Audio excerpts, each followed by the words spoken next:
Hello, this is doctor Rupendra Kaur. Welcome to physio lectures. अभी आज का जो हमारा टॉपिक है वो है गुलियन-बैरे सिंड्रोम, जिसे जीबीएस भी बोलते हैं। न्यूरो में काफ़ी सारे पेशेंट्स जो हैं ये इसके देखने को मिलते हैं गुलियन-बैरे सिंड्रोम के, और एग्जाम पॉइंट ऑफ व्यू से भी काफ़ी इम्पोर्टेंट टॉपिक है। अब गुलियन-बैरे सिंड्रोम जो है, सबसे पहले जो पेरिफेरल नर्व्स है जो ब्रेन और स्पाइनल कॉर्ड के आउटसाइड होती है, उन नर्व्स को ये इफेक्ट करता है। तो ये जो है lower motor neuron type disease है। तो इसमें होता क्या है कि बॉडी की जो खुद की इम्यूनिटी होती है वो खुद की ही नर्व्स पे अटैक करने लग जाती है। So GBS is an inflammatory disorder. ये एक इन्फ्लेमेटरी डिसऑर्डर है of peripheral nerve outside the brain and spinal cord. It is a rare disorder in which person's body immune system attacks own nerve.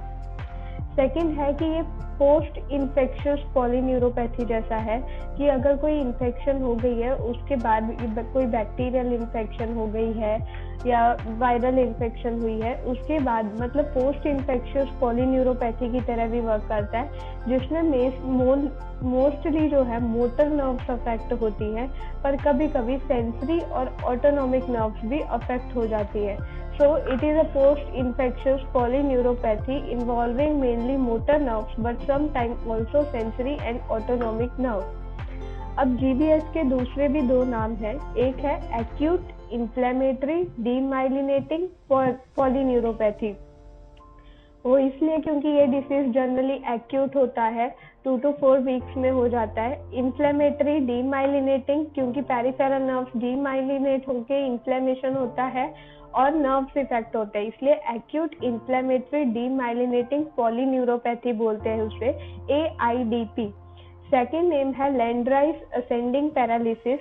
अब ascending paralysis इसीलिए बोलते हैं क्योंकि ये जो डिसीज है फिंगर और टोज से स्टार्ट होती है और फिर जो है सेंटर की तरफ जाती है। So paralysis ascending means that it travel up the limbs from fingers and toes towards the torso. तो ये थी इसकी डेफिनेशंस। अब यहाँ पे एक फिगर दिखाई गई है कि नॉर्मल जो नर्व होती है उसमें एक्सोन के आजू बाजू माइलिन की शीट होती है, हेल्दी माइलिन शीट, लेकिन जो पर्सन अफेक्टेड होगा उसमें ये जो माइलिन है वो डैमेज हो जाता है। तो यहाँ पे जो है वो फिगर में क्लियरली शो किया गया है। अब नेक्स्ट है इसकी एपिडेमियोलॉजी। तो यूजुअली जो है children under 15 years of age उनमें ये होता है। ओवरऑल फ्रीक्वेंसी इज 1.9 केसेस पर 1 लाख पॉपुलेशन। जेंडर मेल में ज़्यादा होता है कंपेयर टू फीमेल, तो रेशियो होता है 1.5:1 मेल टू फीमेल रेशियो। अब नेक्स्ट है इसकी इटियोलॉजी। तो सबसे पहले अगर कोई गैस्ट्रो इंटेस्टिनल इन्फेक्शन हो जाए या रेस्पिरेटरी इन्फेक्शन हो जाए, उसके बाद जो है ये हो सकता है, जैसा कि हमने डेफिनेशन में देखा था कि ये पोस्ट इन्फेक्शियस पॉलीन्यूरोपैथी है। So the paralysis usually follows a non-specific GI, gastrointestinal or respiratory infection. Generally GI infection jejuni और पाइलोरी की वजह से होती है और रेस्पिरेटरी इन्फेक्शन निमोनिया की वजह से होती है, एंड बाय अप्रोक्सीमेटली 10 डेज। अब ये जो GI इन्फेक्शन होती है, गैस्ट्रो इंटेस्टिनल इन्फेक्शन, ये या तो consumption of uncooked poultry food या तो अनपास्चराइज्ड मिल्क लेने की वजह से होती है, या तो कंटेमिनेटेड वाटर। ये सब मेन सोर्सेज हैं GI इन्फेक्शन के। GBS जो है वो कुछ वैक्सीन के बाद भी देखने को मिलता है। सो GBS also reported following administration of vaccine against rabies, influenza, poliomyelitis and following administration of conjugated meningococcal vaccine. अब नेक्स्ट है इस टाइप्स। GBS जनरली 4 टाइप्स का होता है। फर्स्ट है acute inflammatory demyelinating polyradiculoneuropathy. Second है acute motor axonal neuropathy, AMAN। Third है AMSAN, AMSAN, acute motor and sensory axonal neuropathy. और फाइनल फोर्थ है मिलर फिशर सिंड्रोम, MFS। अब ये सारे एक एक करके देखते हैं। तो सबसे पहला जो है वो है एक्यूट इन्फ्लेमेटरी डीमाइलिनेटिंग पॉलीरेडिकुलोन्यूरोपैथी। अब 80 to 90% GBS के केसेस जो होते हैं वो भी यूरोप और नॉर्थ अमेरिका में वो उनको AIDP होता है। अब ये जो है इसमें होता क्या है, it is characteristic by the immune mediated attack on myelin with infiltration of lymphocyte and macrophage with segmental stripping of myelin। इसमें बॉडी का जो इम्यून सिस्टम होता है वो खुद की माइलिन शीट पे अटैक करता है और उससे होता क्या है, स्ट्रिपिंग ऑफ माइलिन हो जाता है। मोटर और सेंसरी नर्व्स दोनों जो है साइमल्टेनियसली इसमें अफेक्ट होती है। So motor and sensory fibers are usually affected simultaneously, producing corresponding deficit। अब इलेक्ट्रोफिजियोलॉजिकल स्टडीज अगर इसमें की जाए तो उसमें एक तो slow nerve conduction velocity NCV slow होगा और प्रोलॉन्ग F वेव होगी ऐसे केसेस में। तो अगर हम कोई भी टाइप देखेंगे, पहले तो देखेंगे कि वो कहाँ पे ज़्यादा होता है, किस वजह से होता है, मोटर सेंसरी कौन से फाइबर्स अफेक्ट होते हैं, और फिर इलेक्ट्रोफिजियोलॉजी स्टडीज क्या शो करती हैं। तो ये 4 चीज़ें जो है सारे टाइप्स में देखेंगे। अब जो सेकेंड टाइप है वो है एक्यूट मोटर एक्सोनल न्यूरोपैथी। ये मोस्ट कॉमनली चाइना और जापान में देखने को मिलता है। चाइना और जापान में 50 to 60% केसेस ऑफ GBS जो है वो AMAN के होते हैं, एक्यूट मोटर एक्सोनल न्यूरोपैथी के, जबकि वेस्टर्न कंट्रीज में ये काफ़ी कम होते हैं। 10 to 20% केसेस ही जो हैं वो एक्यूट मोटर एक्सोनल न्यूरोपैथी के होते हैं। अब इसमें होता क्या है कि एक्सोनल डीजनरेशन होता है, जैसे कि यहाँ पे लिखा ही है कि एक्यूट मोटर मतलब मोटर नर्व इफेक्ट होंगे, और एक्सोनल न्यूरोपैथी है मतलब एक्सोन डीजनरेशन होगा, और ये जो है 1 to 2 वीक आफ्टर इन्फेक्शन होता है। स्पेसिफिकली इसमें जो है मोटर फाइबर्स अफेक्ट होंगे और वो भी उनके nodes of Ranvier. So in this form axonal degeneration occur by immune attack within 1 to 2 week after infection. Specific antibodies to axonal membranes of motor fiber attacks the node of Ranvier। अब इसकी electrophysiology studies जो है उसमें muscles fibre जो होते हैं उनका action potential जो है वो कम हो जाता है, लेकिन जो सेंसरी नर्व होते हैं उनका एक्शन पोटेंशियल भी नॉर्मल रहता है और F वेव भी जो है वो नॉर्मल होती है। थर्ड है AMSAN, acute motor and sensory axonal neuropathy. अब ये जो न्यूरोपैथी है ये काफ़ी यहाँ पे ये जो GBS होता है ये इस टाइप का काफ़ी रेयर होता है और जनरली ये AMAN जैसा होता है, एक्यूट मोटर एक्सोनल न्यूरोपैथी जैसा। सिर्फ डिफरेंस ये है कि इसमें सेंसरी नर्व्स भी अफेक्ट होते हैं, तो मोटर के साथ साथ सेंसरी नर्व्स भी अफेक्ट होंगे और ये जो है काफ़ी सीवियर होता है और इसके प्रोग्नोसिस भी पुअर होते हैं। नेक्स्ट है मिलर फिशर सिंड्रोम। अब ये जो मिलर फिशर सिंड्रोम है ये स्पेशलाइज्ड टाइप का GBS है, जो थोड़ा अलग टाइप का है क्योंकि इसमें क्रेनियल नर्व इन्वॉल्वमेंट हो जाती है। सबसे ज़्यादा ऑक्यूलर मोटर नर्व्स जो है वो साथ में आ जाते हैं, तो वो इफेक्ट हो जाते हैं। उसमें आता है oculomotor nerve, trochlear nerve, abducens nerve. ये तीनों नर्व जो है वो क्रेनियल नर्व है और ये जो है इसमें अफेक्ट हो जाते हैं और इसमें जो है ट्रायड ऑफ ऑप्थेल्मोप्लेजिया, अटैक्सिया और रिफ्लेक्सिया, ये तीनों चीज़ें देखने को मिलती है। अब इसकी इलेक्ट्रोफिजियोलॉजी जो है वो नॉर्मल होगी। इसके बाद सिम्टम्स, GBS हो तो कौन कौन से सिम्टम्स आते हैं।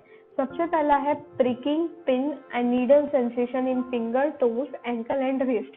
फिंगर, टोज, एंकल और रिस्ट में जो है प्रिकिंग और पिन या नीडल सेंसेशन देखने को मिलेगी। प्रोग्रेसिव मसल वीकनेस होगा, जैसे कि पहले जो है लेग्स में वीकनेस होगा, फिर ये जो है अपर बॉडी तक स्प्रेड हो जाएगा। रिफ्लेक्स जो है वो ऐसे पर्सन में डिमिनिश होंगे, कम हो जाएंगे रिफ्लेक्स। पर्सन की वॉकिंग जो है वो अनस्टेडी होगी या तो इनएबिलिटी टू वॉक होगा और क्लाइंब स्टेयर। फिर डिफिकल्टी विद फेशियल मूवमेंट्स, जैसे कि हमने मिलर फिशर सिंड्रोम में देखा, उसमें जो है क्रेनियल नर्व्स इन्वॉल्वमेंट हो जाता है, तो ऐसे केसेस में जो है फेशियल मूवमेंट्स डिफिकल्ट हो जाते हैं, जैसे कि speaking, chewing, swallowing. Double vision और इनएबिलिटी टू मूव आईज, ये भी देखने को मिलता है। उसके बाद सीवियर पेन दैट में बी एक्टिंग, शूटिंग और क्रैम्प लाइक एंड में बी वर्स एट नाइट। कभी कभी सीवियर पेन भी होता है और ये जो है नाइट में वर्स हो जाता है। डिफिकल्टी विद ब्लैडर कंट्रोल और ball function. Rapid heart rate होगा, लो और हाई ब्लड प्रेशर हो जाएगा, डिफिकल्टी इन ब्रीदिंग होगी, तो ये सारे सिम्टम्स थे जीबीएस के।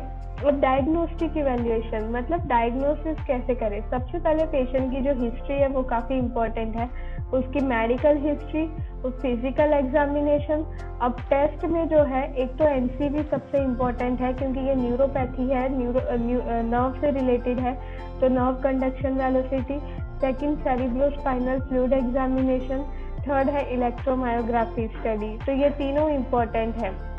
अब क्राइटेरिया मतलब इसमें होता कैसा है कि progressive weakness in legs and arm and reflexia. ये जो वीकनेस है वो धीरे धीरे होगी, प्रोग्रेसिव होगी, पहले लेग्स में, आर्म्स में, फिर उसके बाद और रिफ्लेक्सिया देखने को मिलेगा। Features that strongly support diagnosis are progressive of symptoms over days to week. कुछ दिनों से 4 वीक तक ये जो है सिम्टम्स प्रोग्रेसिवली डेवलप होते हैं।